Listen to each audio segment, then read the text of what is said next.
A few years ago, something truly disturbing happened to my best friend and me.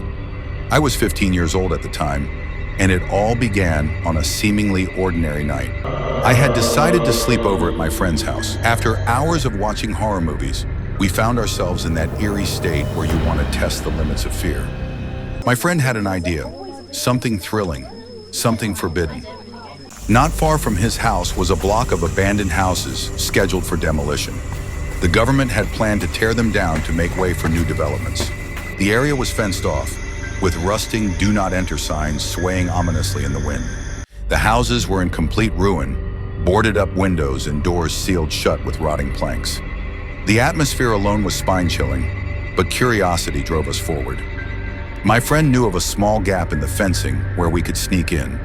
It was risky, but we were reckless teens craving a thrill. The air grew colder as we approached the site, and the faint sound of wind whistling through the empty streets sent shivers down my spine. Once inside, the stillness was unnerving, the kind of silence that feels alive, as if something unseen is watching. Most of the houses were completely barricaded, but then we spotted one. On the second floor of a dilapidated house, a single window wasn't fully covered. Curious, we raised my friend's digital camera and snapped a picture of the window. At the time, it seemed harmless, just an eerie addition to our adventure. Soon after we left, eager to review the photos at home. When we looked through the pictures, we laughed at a few and skipped others. But then we froze. The photo of the window. It wasn't just an empty room. Standing there, staring directly at the camera, was a woman. Her skin was pale, almost unnaturally white, and her long, jet black hair hung in damp strands over her face. She wore a tattered brown raincoat, the edges stained with something dark. Her expression was hollow. Her wide, sunken eyes seemed to pierce right through the screen, as if she could see us even now. Panic set in. We hadn't seen anyone when we took the photo. The entire area had been locked up tight. That house was supposed to be empty. Desperate for answers, we returned to the site the next day in daylight. The house with the window was just as we had left it. The window was firmly boarded up. There was no possible way anyone could have been inside. We circled the property, checking every entrance. Nothing. But that wasn't the worst part. When we turned to leave, I felt a heavy weight settle over my chest. My friend grabbed my arm and pointed to the window. The boards creaked ever so slightly, and through the narrowest gap between the planks, I saw it.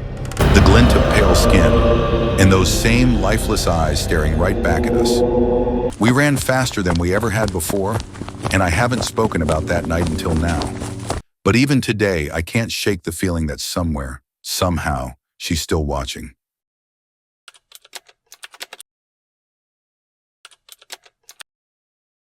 About 5 years ago, I lived downtown in a major city in the US. Being a night person, I often found myself restless after my roommate, an early bird, went to bed. To pass the time, I'd go for long walks, letting the quiet streets clear my mind. For 4 years, these nocturnal strolls had been uneventful. The city, though alive with its shadows, never gave me a reason to feel unsafe, until that one night. It was a Wednesday, somewhere between 1 and 2 a.m., and I was walking near a police-patrolled park not far from my apartment. The night was unusually quiet, even for a weekday.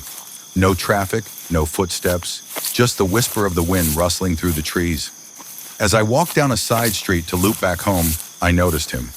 The man was dancing. It was a strange dance, almost hypnotic. He moved like he was waltzing with an invisible partner, punctuating each step with an exaggerated forward stride. At first, I thought he was drunk, so I moved closer to the curb to give him room. But the closer he got, the more wrong it felt. He was tall, unnervingly lanky, dressed in an old, ill-fitting suit. His movements weren't clumsy. They were deliberate and unnervingly graceful. Then as the dim streetlights caught his face, I froze. His head was tilted slightly back, his wide, unblinking eyes staring at the sky. His mouth was stretched into an impossibly wide grin, a smile that didn't reach his eyes. It was a grotesque parody of joy. A chill crawled up my spine, and I instinctively crossed the street. I kept my eyes on him as I stepped onto the opposite sidewalk. But when I glanced back, my blood turned to ice. He had stopped dancing. He stood perfectly still, facing me. His wild eyes still looked skyward. but I could feel his attention locked on me. I quickened my pace, putting as much distance as I could between us. But when I glanced back again, he was gone. Relief began to wash over me until I noticed movement in the shadows. He had crossed the street. Now he was crouched unnaturally low, his long limbs bent like a predator, preparing to pounce. He was watching me. My breath hitched. I had only looked away for seconds, but he had moved impossibly fast. Then he started moving again. This time it wasn't dancing. His gangly limbs moved in an unnatural rhythm, almost insect-like. I should have run. I should have screamed, but fear rooted me to the spot. He stopped again. His eyes never left the sky, his grin fixed in place. Summoning all the courage I could, I managed to stammer out, What the hell do you want?" My voice cracked with fear, and I heard it echo in the empty street. He didn't answer. He didn't flinch. He just stood there, smiling. And then slowly, he turned around. For a moment, I felt relief as he began dance-walking away. But as he got farther, something about his movements shifted. I squinted into the darkness, my heart pounding. He wasn't moving away anymore. He was running. Not just running, sprinting toward me, and I ran. I didn't look back, didn't stop, until I reached a well-lit road with a few passing cars.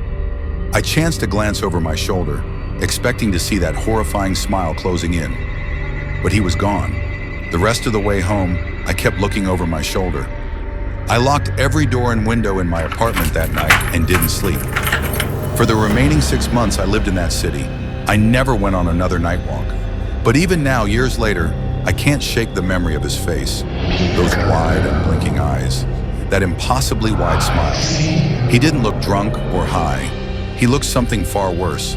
He looked completely and utterly insane, and that's the scariest thing I've ever seen.